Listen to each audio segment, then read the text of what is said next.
ನಮಸ್ಕಾರ. ನಮಸ್ಕಾರ ಸರ್. ನೀವು ಶಿಕ್ಷಣ ಕ್ಷೇತ್ರದಲ್ಲಿ ಹೆಸರು ಮಾಡಿದಂಥವ್ರು, ನಿಮ್ಗೆ ಯಾಕೆ ರಾಜಕೀಯದ ಹುಚ್ಚು?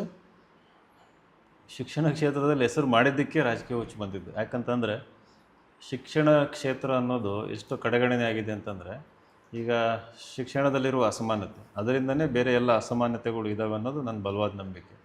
ಶಿಕ್ಷಣ ಕ್ಷೇತ್ರದಲ್ಲಿ ಕೆಲಸ ಮಾಡ್ದಂಗೆ, ಶಿಕ್ಷಣ ಕ್ಷೇತ್ರ ಅರ್ಥ ಮಾಡ್ಕೊಳ್ಳೋದಂಗೆ, ಶಿಕ್ಷಣ ಕ್ಷೇತ್ರದ ಪ್ರಾಮುಖ್ಯತೆ ಬಗ್ಗೆ ಅರಿವಿಲ್ದಂಗೆ ಬಂದು ರಾಜಕಾರಣ ಮಾಡೋರು ಭಾಳ ಜನ ಇದ್ದಾರೆ. ಅದರಿಂದ ಏನಾಗಿದೆ, ಶಿಕ್ಷಣ ಕ್ಷೇತ್ರ ಕಡೆಗಣನೆ ಆಗಿದೆ. ಹಂಗಾಗಿ ನನಗನ್ನಿಸ್ತು, ಶಿಕ್ಷಣ ಕ್ಷೇತ್ರದಲ್ಲಿ ಒಂದು ಕೇವಲ ಸಾಧನೆ ಅನ್ನೋದಕ್ಕಿಂತ ಪ್ರೀತಿ ಜಾಸ್ತಿ. ಅಲ್ಲಿ ಎಲ್ಲ ಮಕ್ಕಳಿಗೂ ಒಂದು ಯೂನಿಫಾರ್ಮ್ ಕ್ವಾಲಿಟಿ ಎಜುಕೇಷನ್ ಸಿಗಬೇಕು ಅಂತ. ಸೊ ಹಂಗಾಗಿ ರಾಜಕಾರಣಕ್ಕೆ ಬಂದರೆ ಸ್ವಂತ ದುಡ್ಡಲ್ಲಿ ಒಂದೆರಡು ಸ್ಕೂಲ್ ಅಭಿವೃದ್ಧಿ ಮಾಡ್ಬೋದು. ಇವತ್ತು ಒಂದು MLA MP ಆಯಿತು ಅಂತಂದರೆ ಸುಮಾರು ಸರ್ಕಾರದ ದುಡ್ಡು ಇರ್ತದೆ, ಎಲ್ಲೆಲ್ಲೋ ಪೋಲಾಗುತ್ತೆ. ಅದನ್ನು ಶಿಕ್ಷಣಕ್ಕೆ ವಿನಿಯೋಗ ಮಾಡ್ಬೋದು ಅಂತ ರಾಜಕಾರಣ ಆಯ್ಕೆ ಮಾಡ್ಕೊಂಡಿದ್ದೆ. ಅಲ್ಲ, ಇದು ಫಾಸ್ಟಾಗಿ ಬಂದಿದೆ ಅನ್ನಿಸ್ತಾ ಇಲ್ಲ ನಿಮ್ಗೆ? ಏಕಾಏಕಿ ಯಾವುದೇ ರಾಜಕೀಯ ಹಿನ್ನೆಲೆ ಇಲ್ಲದೆ ಏಕಾಏಕಿ ನೀವು ಲೋಕಸಭೆಗೆ ಬಂದಿರೋದು ನೋಡಿದ್ರೆ, ಪ್ರೈಮರಿ ಇಲ್ಲ, ಹೈಸ್ಕೂಲ್ ಇಲ್ಲ, ಏಕಾಏಕಿ ನೀವು ಡಿಗ್ರಿಗೆ ಬಂದಿರೋ ಥರ ಮಾತಾಡ್ತಾ ಇದ್ದಾರಲ್ಲ.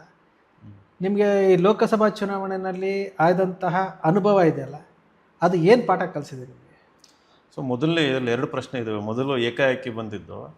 ಸೊ ಒಂದು ಕಾಲ ಇತ್ತು, 17th 18th 19th ಸೆಂಚುರಿಯೆಲ್ಲ. ಅವಾಗೆಲ್ಲ ಒಬ್ಬರು ಪ್ರೈಮರಿ ಸ್ಕೂಲು ಹೈಸ್ಕೂಲು ಅಂತ ಹೋಗ್ಬೇಕಂತ ಇರಲಿಲ್ಲ. ಅವರು ಪ್ರತಿಭೆ ಇತ್ತು ಅಂತಂದರೆ ಡೈರೆಕ್ಟಾಗಿ ಡಿಗ್ರಿನೂ ಮಾಡ್ಬೋದಾಗಿತ್ತು. 10 ವರ್ಷ ಆಗಿದ್ದರೂ ಅಷ್ಟೇ, 15 ವರ್ಷ ಆಗಿದ್ದರೂ ಕೂಡ ಡಿಗ್ರಿ ಮಾಡ್ಬೋದಾಗಿತ್ತು. ಸೊ ಆ ಪ್ರತಿಭೆಗೆ ಗುರುತಿಸೋ ಏನು ಕಾಲ ಇತ್ತು, ಆವಾಗಲೇ ನಾವೆಲ್ಲ ಮಹಾನ್ ವ್ಯಕ್ತಿಗಳು ಹುಟ್ಟಿದ್ದು ಬೆಳೆದಿದ್ದು.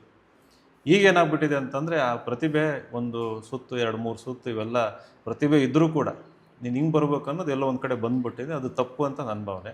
ಸೊ ಪಾರ್ಲಿಮೆಂಟಿಗೆ ಏನು ಮಾಡಿದ್ದು ಏನಕ್ಕೆ ಅಂತಂದರೆ, ಹಿಂದಿ ಚೆನ್ನಾಗಿ ಬರುತ್ತೆ, ಇಂಗ್ಲೀಷ್ ಚೆನ್ನಾಗಿ ಬರ್ತದೆ. ಸೊ ನಮ್ಮ ಥಾಟ್ಸು, ನನ್ನ ಇಂಟೆನ್ಷನ್ ಒಳ್ಳೆ ಕೆಲಸ ಮಾಡಬೇಕು ಅನ್ನೋದು ಸೊ ದೇಶಕ್ಕೆ ಒಂದು ಪರಿಚಯ ಆಗಲಿ, ಆಮೇಲೆ ಪಾರ್ಲಿಮೆಂಟಲ್ಲಿ ಅದ್ರ ಬಗ್ಗೆ ಧ್ವನಿ ಮೊಳಗಲಿ ಅನ್ನೋ ಒಂದು ಉದ್ದೇಶದಿಂದ.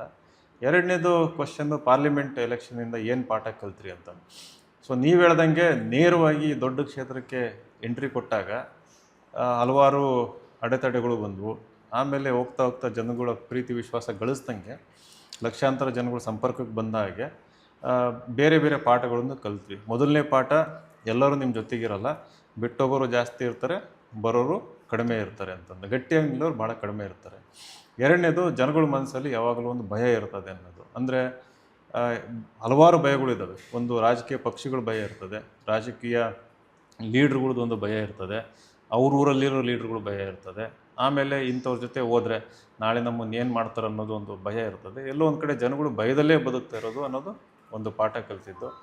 ಮೂರನೇದು, ಕಣ್ಣಿಗೆ ಕಂಡಿದ್ದು. ಅಂದರೆ ರಾಜಕಾರಣಿಗಳು ದುರುಪಯೋಗ ಮಾಡ್ಕೊಂಡು ಅಧಿಕಾರಕ್ಕೆ ಹೋಗಿದ್ದಾರೆ, ಆದರೆ ಅಭಿವೃದ್ಧಿನ ವಾಪಸ್ ಕೊಟ್ಟಿಲ್ಲ ಜನಗಳಿಗೆ ಅನ್ನೋದು. ಸೊ ಅದನ್ನು ಕೂಡ ಒಂದು ರೀತಿಯಲ್ಲಿ ಪಾಠ ಕಲ್ತಿದ್ದು. ವೈಯಕ್ತಿಕವಾಗಿ ನಾನು ಕಲ್ತಿದ್ದು ಅಂದರೆ, ಜನಗಳು ಒಳ್ಳೆಯವರು. ಮೂಲತಃ ಪ್ರತಿಯೊಬ್ಬ ಜನರು ಕೂಡ ಒಳ್ಳೆಯವರೇ, ಯಾರೂ ಕೆಟ್ಟರಿಲ್ಲ. ಇಲ್ಲಿ ಯಾರಿಗೂ ಕೆಟ್ಟ ಉದ್ದೇಶನೂ ಇರೋದಿಲ್ಲ. ಬಟ್ ಸಾಮಾಜಿಕ ಆರ್ಥಿಕ ಪರಿಸ್ಥಿತಿಗಳು, ಕೆಲವೊಂದು ಕಡೆ ಸಂಸ್ಕೃತಿನೂ ಕೆಟ್ಟದಾಗಿರ್ತದೆ. ಇವೆಲ್ಲ ಸೇರ್ಕೊಂಡು ಏನಾಗ್ತದೆ, ಜನಗಳು ಕೆಟ್ಟ ನಿರ್ಧಾರ ಅಥವಾ ತಪ್ಪು ನಿರ್ಧಾರ ತಗೊಳ್ಳೋ ರೀತಿ ಮಾಡ್ತದೆ. ಸೊ ಆಮೇಲೆ ಇನ್ನೊಂದು ಪಾಠ ಏನಪ್ಪ ಅಂತಂದರೆ, ಹೋರಾಟ ಮುಂದುವರಿಸ್ಬೋದು ಅನ್ನೋದು ಒಂದು ಪಾಠ ಕಲಿತೆ. ಅಂದರೆ 43,000 ಓಟು ಕಡಿಮೆ ನಂಬರ್ ಅಲ್ಲ ಅದು. ಎಲ್ಲರಿಗೂ ಗೊತ್ತಿರೋ ಹಾಗೆ ಅದು ನಾನು ಎಲೆಕ್ಷನ್ನಲ್ಲಿ ಇವತ್ತು ಪದ್ಧತಿ ದುಡ್ಡು ಕೊಡೋವಂಥದ್ದು. ಸೊ ನಾವು ದುಡ್ಡು ಕೊಡ್ದಂಗೆ ಒಂದು ಅಭಿಮಾನದ ಓಟುಗಳು, ನಾವೇನು ಹೇಳ್ತೀವಿ ಸ್ವಾಭಿಮಾನಿಗಳು ಓಟ್ ಅಂತಂದು ಹೇಳ್ತಾ ಇದ್ದೀವಿ. ಸೊ ಅದು ಹೋರಾಟ ಮಾಡ್ಬೋದು, ನೀನು ಮುನ್ನುಗ್ಗು ಅಂತಂದು ಒಂದು ಪಾಠ ಕಲಿಸಿದೆ ಅಂತ.